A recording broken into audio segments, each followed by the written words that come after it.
Chùm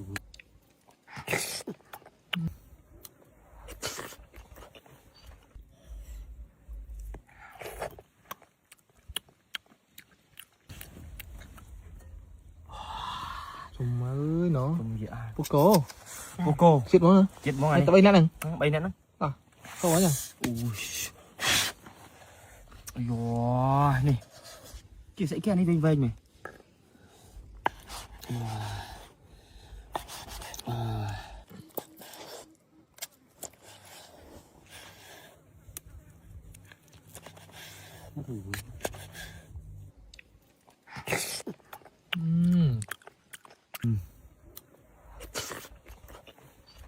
chuyện nó Poco tập hóc hả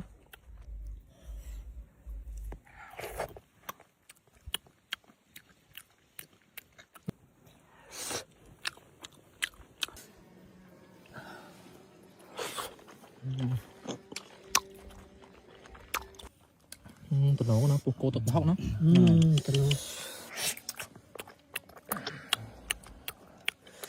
hay Poco bên đây cái này tình không hay từng áo thằng bạn pin lỗ việc lỗ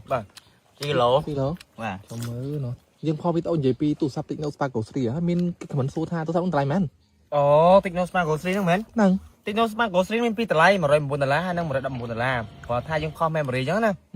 memory 64G $109 memory 128G ហ្នឹង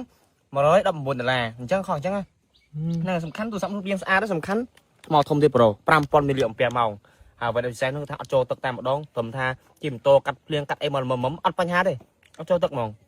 អញ្ចឹងណាតម្លៃសមរម្យហើយគុណភាពខ្លាំងហ្មងហ្នឹងហើយរូបរាងនេះស្អាតមែនតើហ្មងនេះដល់កបដល់នេះហើយធ្លាក់ទឹករហូតអត់អីឃើញស្មូតទេ ចុះបើឃើញថតវីដេអូប្រហែលវីដេអូហ្នឹងចូលទឹករហូតមានអីផងទឹកផងអីផងអត់បញ្ហាដូចជានិយាយហើយអាចទិញបាននៅណាខ្លះទូរស័ព្ទហ្នឹងទូរស័ព្ទ Techno Spark Go 3ហ្នឹងអ្នកទាំងអស់គ្នាអាចរកទិញបានគ្រប់បណ្ដាហាងនានានៅប្រទេសកម្ពុជារបស់យើងតែម្ដងអញ្ចឹងណាហាងលក់ទូរស័ព្ទដៃហ្នឹងហើយគ្រប់ហាងលក់ទូរស័ព្ទដៃគឺមានលក់ Techno Spark Go 3ទាំងអស់ហ្មង នេះគឺជា Techno Spark Go 3ដែលមានអេក្រង់ 6.75 អ៊ីនគឺថាធំល្អមែនតើហ្មងកម្រិតច្បាស់របស់គេរហូតដល់ HD+ អ្នកទាំងអស់គ្នាហើយអេក្រង់ 120Hz គឺថា smooth បាញ់ game គឺថាល្អដូចដាក់ខ្លាំងអញ្ចឹងហើយទំហំថ្មរបស់គេវិញគឺថាធំរហូតដល់ 5000 mAh ហើយអ្នកទាំងអស់គ្នាមានជម្រើស memory 64G រហូតដល់ 128G ហើយអ្វីដែលពិសេសនោះគឺថា Techno Spark Go 3មានមុខងារ Free Link 2.0 អាច call និងផ្សាយសារឲ្យគ្នាដោយមិនចាំបាច់ប្រើសេវាទូរស័ព្ទទេក្រោមចម្ងាយ1គីឡូកន្លះចុះក្រោមណាហើយទូរស័ព្ទលំដាប់ថវិកានោះក៏មានឲ្យក្រោះការពារជំរាបទឹកកម្រិត IP64 ដែរអ្នកទាំងអស់គ្នាគឺថាត្រូវទឹកល្មមគឺថាគ្មានបញ្ហាតែម្ដង ហើយអ្នកទាំងអស់គ្នាអាចរកទិញបានជាមួយនឹង Techno Spark Go 3 គ្រប់បណ្ដាហាងលក់ទូរស័ព្ទដៃនានាឬក៏អ្នកទាំងអស់គ្នាទៅដល់ showroom តក៏បានដែរ